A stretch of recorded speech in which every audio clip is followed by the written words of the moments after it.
Good morning, Isaac. I have something very important to discuss with you. Can we talk now? Good morning, Callie. You're like having a bit tense. Is everything all right? There's something I need you to do for me, Isaac. It's very difficult. What is it? You know you can ask me anything. You know how you're supposed to marry my daughter next month, yes? Well, I need you to stay away from your wedding, Isaac. What? Stay away from the wedding? What are you talking about? I didn't get it. I need you to not attend the wedding, Isaac. I need you to disappear. Wait a minute. This has to be some kind of joke. Why would I not show up at my own wedding? I'm the groom, for God's sake. There is no wedding without me. You can't just ask me to vanish. I am not joking, Isaac. I'm begging you. Please, please don't come to the wedding. What? You're serious? You're really asking me not to come to the wedding? Me, the groom, the man who loves your daughter more than anything? Yes, Isaac. That's what I'm asking you. And I'm sorry. I'm so sorry. This is insane. This makes no sense. Why don't you want me to come to the wedding? Why do you have to disappear? The wedding is in less than a month. You can't just drop this bomb on me. Tell me what's going on. All right, all right. I suppose you deserve an explanation. The truth is, my daughter is pregnant, Isaac. What? Paula is pregnant? Yes, she is. I took her to the hospital yesterday because she was feeling sick. They told me she's been pregnant for 3 months already. But Isaac, you're not the father of the baby. What? The father of the baby is a young man named Roderick. He's an old friend of the family and of Paula's. They used to date when they were in middle school. My daughter is carrying the child of her old flame. What the hell? So you're telling me that Paula cheated on me with this guy? Don't say cheated. It's not that simple. They were in love when they were kids. But then Roderick had to move away with his parents. We lost touch with them until he came back a few weeks ago. That's when he and Paula rekindled their romance, I guess. What do you mean? Rekindled their romance? She was engaged to me, remember? She said yes to me. I know. But things are complicated. And she's now pregnant. Now she says she wants to marry Roderick, and not you.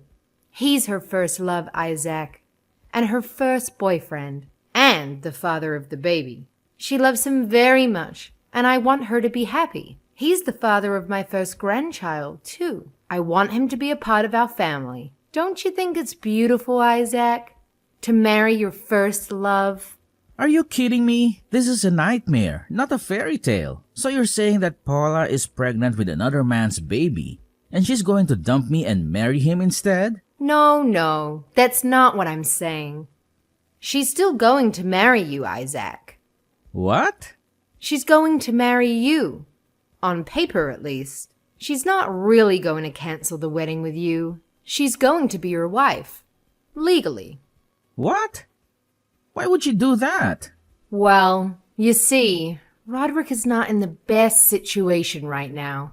He just quit his job, and he doesn't have a stable income. He doesn't even know where his parents are. He's not ready to be a husband or a father. Marrying him would be romantic, but not very realistic. He can't provide for Paula and the baby. I don't believe this. This is ridiculous. That's why she needs you, Isaac. You have a good job, a nice house, and a bright future. You can give her and the baby a comfortable life. She needs you to be her husband. In name only, of course. She'll marry Roderick at the ceremony, but you'll be the one who signs the papers. You'll be the one who takes care of them. You'll be the one who sacrifices everything for them. This is insane. This is absurd. You're asking me to be a cuckold? You're asking me to give up my love, my dignity, my happiness for a woman who betrayed me and a child who's not mine? How can you ask me to do that? How can you ask me to not come to the wedding and then ask me to be the husband? How can you ask me to do this?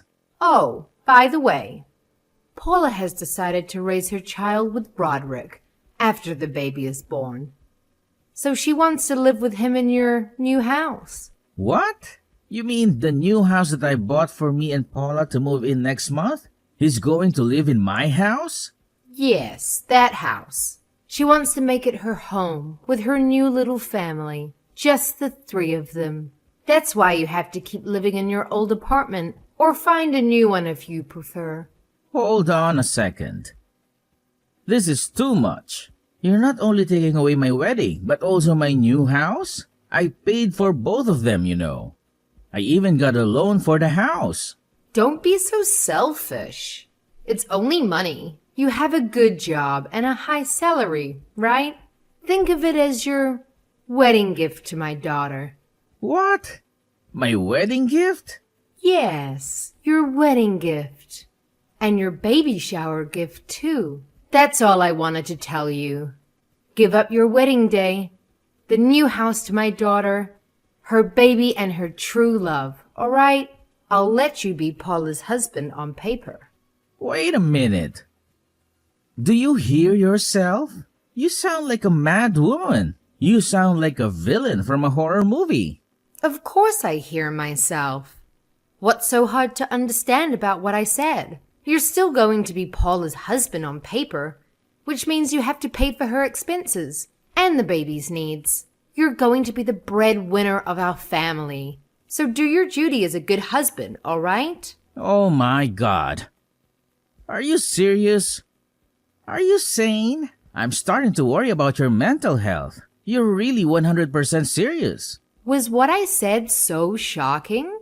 Well, excuse me. I need some time to process this. I want to talk to Paul about this too. There's a lot of things I need to sort out. Well, hurry up then. The wedding is coming soon, you know.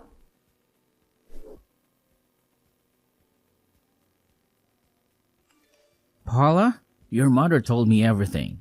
Is it true that you're pregnant? And that I'm not the father, but some old friend of yours? And that you want him to stand by your side at the wedding instead of me? Is that what you really want, Paula? Oh, Mom told you? Yes, it's all true.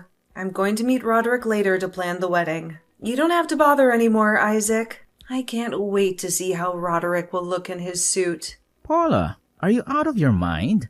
How can you say these things? What do you mean? You mean to tell me that you're going to show up at our wedding with some other guy? And that you're going to live with him in our new apartment because he knocked you up? And you don't see anything wrong with that? What's wrong with you? Are you jealous? Did you want to marry me that badly, Isaac? Why don't we have another wedding after the baby is born? I'm not jealous, Paula. I'm disgusted. How could you do this to me? How could you have a baby with another man while you were engaged to me? You were so excited about the wedding? I thought you didn't care that much. It's always the bride who gets all the attention anyway. But you know what, Isaac? Roderick is much more attractive than you. He'll make a better groom for me. He'll make my Instagram followers jealous. That's why I want Roderick to be the one who marries me. That's not the point, Paula. The point is that you betrayed me with another man and got pregnant with this child. And that you want to take over the wedding and the apartment that I paid for with my hard-earned money? That's the point, Paula. Well, I didn't plan to get pregnant, but it happened. And it's not like we were married yet. So what does it matter if I had some fun with Roderick? It's my life. It's none of your business, Isaac. What?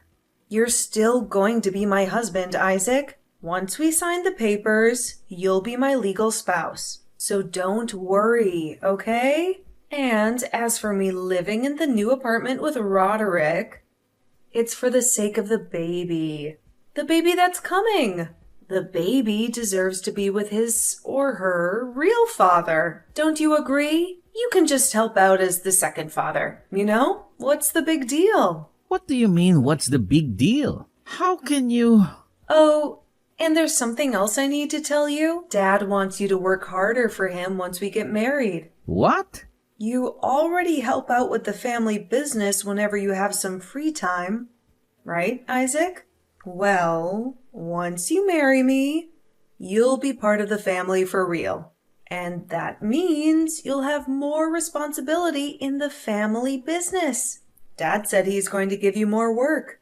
He even said he's thinking of expanding the business. So, you better be ready for that. Wait a minute. What are you talking about? He's going to give me more work? I was only helping him as a favor because he said he was short-staffed. That was my time off, Paula. I was working like a slave for him. And for free, too. If he gives me more work, I won't have time for my own job. Well, he's having some trouble with his business. And he needs more help. That's what family is for, right? To help each other out.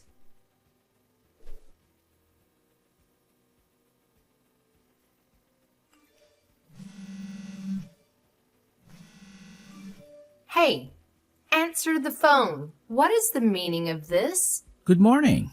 Is something the matter? What do you mean is something the matter? Paula says that she wasn't able to contact you, which is why I contacted you myself. Oh, Paula. She's speaking the same language as me, but for some reason, we can't quite communicate with each other, which is why I'm temporarily blocking her. What do you think you're doing at such a crucial time? When Paula and Roderick went to discuss the wedding ceremony with the organizers, they were told that the whole ceremony has been cancelled. The cancellation fee was paid and the paperwork was taken care of. They said they were told these unbelievable stories. Just what in the world is going on here? Oh, that? I canceled the wedding ceremony. Oh, you were the one who cancelled it. Why would you do such a thing? Because I won't be going to the wedding. Do you have a problem with that? Problem? I mean, it wasn't going to be my wedding, but that of Paula and the guy she cheated on me with, right? I have no duty to pay for the wedding ceremony of other people. It's my money, so it shouldn't be a problem, right? My wedding, my money. You say it like everything is yours and only yours. What about Paula and Roderick? It was their wedding as well. But I was the one who paid for the wedding, right? You said you would pay for half of it after the wedding, as a wedding gift to me and Paula. But at the present moment, it was me who had paid for everything. Well, I guess that's true. But you can't just cancel the wedding without telling us anything. Paula was so looking forward to the wedding. This is very cruel of you. I'm shocked. I was looking forward to the wedding as well, until last week when you told me not to come to it. Anyways, I'm not going to pay for the wedding of someone else. If you want to have a wedding, then have Paula and her friend pay for it. You just have to plan a new wedding from the start.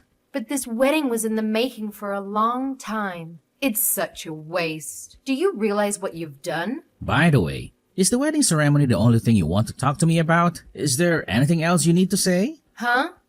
What do you mean, anything else? There are a lot of things, right? Like how I sold the new apartment or stuff. What? You sold the new apartment? Yup. Luckily, I was able to get rid of the loan as well. A friend of mine works at a real estate company, so it was thanks to him. It was a well-positioned plot of land. So apparently, they were immediately able to find a buyer. What? Why would you do such a thing? That was supposed to be where Paula and my grandchild were going to live. I sold it because it was my house and land. I paid for everything over there as well, so it was my property. I have no use for a house I'm not going to live in. Your actions are so selfish. Just what are you thinking? Oh, speaking of selfish actions, I'm not going to be able to help you with your husband's business anymore. I got rid of everything that I made. What? The manuals and everything else that I introduced to optimize work efficiency, all of it. Both the physical and digital information, I deleted it. Tell your husband to have good luck with going back to the state the business was in before I came in to help. What? Why? What do you mean why? I was never even an employee of the company and was just an outsider. Isn't it up to me as to what I do with what I make? This is going to be bad for us. Now they won't even be able to go about everyday tasks. They can't expand their business either if they're going back to their former state. Don't you think that the fact that the business can't even go about everyday tasks now that they don't have the work I did for them just as the boss's daughter's fiancé? And that I was forced to do the work for no pay is a bit messed up. Come back and put everything back in its place. Everyone's going to suffer if my husband can't do his job anymore. Sorry, but I don't want to do any such thing. And what do you mean everyone's going to suffer? I'm certainly not and don't think the employees are either. Because they're going to be quitting tomorrow. Huh? They're quitting? To be honest, the working conditions at your husband's company are perverse to the extreme. There aren't many employees, which means that each person has to do a huge amount of work. It's common for employees to work overtime until late at night, and they don't even get paid for it. The salary itself is low as well. Not to mention that your husband makes me a complete outsider to as much work, or even more as a regular employee. There are plenty of other things that probably touch on the law, which is why I told the employees about how much money they would be paid at other companies in the same industry, and about how employees are treated and how they're paid at my actual job. I even introduced them to a company an acquaintance of mine works at. I gave them the name card of a recruiter to this company as well, since apparently they were hiring. They seemed to be very happy with what I had done for them, and it seems they're all going to turn in their letters of resignation tomorrow at once. What? Hold on a minute. Apparently, they're going to use up all their paid vacation before they quit though. No one's going to come anymore. But how is my husband supposed to continue his business now? What are we going to do with no employees? What are you going to do about this? I don't know. It's not my problem what your husband does for now. Probably the Department of Labor Standards will decide what to do with him and his business, because I reported everything that was happening at your husband's company to them earlier today. What? What do you mean? The Department of Labor Standards? I went to the Labor Standards Inspection Office with proof of illegally long working hours and of unpaid overtime. They'll probably pay a visit sooner or later. Just what have you done? If the Department of Labor comes to inspect us, then the company will be truly ruined. Oh, so you did actually realize that what your husband was doing was illegal? Not only that, but what are our neighbors and relatives going to say when they find out? What am I going to tell my sister-in-law when the company that's been running for over 100 years collapses? It's all right. You don't need to worry about that. What? I already explained the situation to all your relatives, both about what happened to me and what happened with you people. What?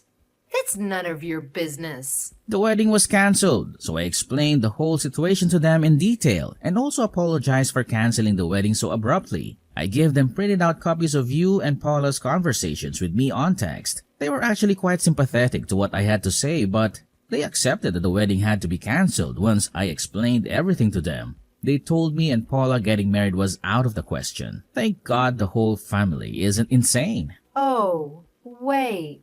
Marriage cancellation? So you're not even going to marry Paula anymore? Wasn't that obvious? There's no way I'm marrying Paula after everything you people did. The fact that this happened before we got married is the silver lining. Oh, I'll contact you again at a later time with the alimony for the marriage cancellation. A lawyer will probably get in contact with you. Please talk to my lawyer and not me directly from now on. Wait a minute. Why you? Do you think you can just get away with it after everything you've done to us? There's a baby inside Paula, and you went out of your way to destroy our company? How cruel must you be? You're saying you don't care about Paula or the baby? It's none of my business whether the whole house collapses or not. I'm scared by the very fact that people like you even exist. What?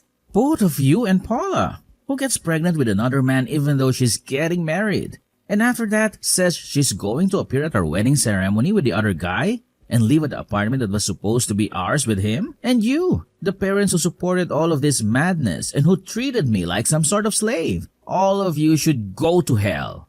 What do you mean, treat me like a slave? We never meant to do such a thing. What was I to you people, if not a slave? You tried to steal the wedding ceremony and the apartment I paid for. And you even tried to make me pay for Paula and her family's living expenses in return for letting me be her husband? Your husband was even trying to make me do even more work for him when he was never even paying me. How much do you have to treat me like a piece of garbage until you people are satisfied? Oh, it's not like that. It's a misunderstanding. That's not what I meant when I said those things to you. You're making it seem like we're evil or something. Making it seem like we're evil. So you're saying that you aren't? Then, is it all right? I do the same things to you? Suppose I had an ex-girlfriend who also happened to be an old friend of mine. I accidentally make her pregnant. So now I'm going to go to the wedding ceremony with her instead of Paula and live with her in the new apartment instead of Paula. Oh, and I want Paula to pay for all of it also. I'll let her be my wife on paper, so I also want her to pay for our living expenses and the expenses for raising the child. Lastly, I want her to work at my family business for no pay as well. What if I told you that you're saying that you would just forgive me? Because that's the situation from my point of view. But you're a man, and Paula is a lady. It seems there's no point talking to you. Anyways, my lawyer is going to be contacting you soon. I think. Please don't contact me directly from now on. Wait, I'm sorry. Let's talk things through, why don't we? I think we both have the wrong end of the stick. Please, talk to my lawyer about it. Oh, and I found out about this afterwards. But it seems like this Roderick of yours has a wife and children. He apparently has 3 kids. What? What? Well, that's all I have to say, I guess. Goodbye.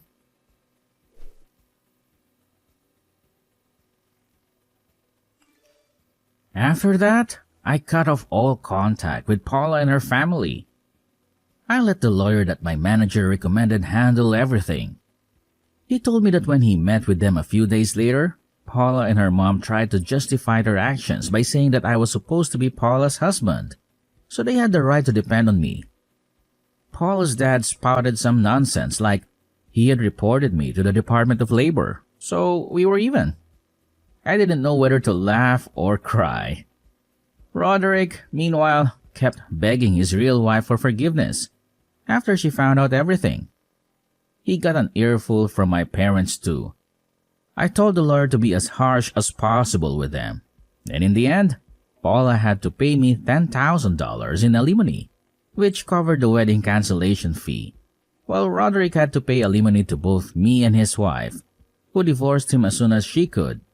He sobbed and pleaded with her not to leave him, but she got a restraining order against him and severed all ties. After that, the Department of Labor raided Paula's father's business, along with several lawsuits from former employees who claimed unpaid overtime. This led to the downfall of his company. He tried to ask his relatives for help, but they all turned their backs on him. The family had to sell their house, and now they live in a rundown apartment. They lost touch with Roderick, and now Paula cries all the time because she doesn't know what to do with the baby. She sends me letters through my lawyer, asking me to help her, but I ignore them. She brought this on herself. I hope she learns her lesson and lives an honest life from now on, without exploiting anyone. As for me, I was depressed for a while, because I realized how bad I was at judging people's character. But my parents and friends and colleagues supported me, and I feel much better now. I'm back to my old life before I met Paula. My goal now is to forget about those horrible people and improve myself so that I can find someone who truly loves me.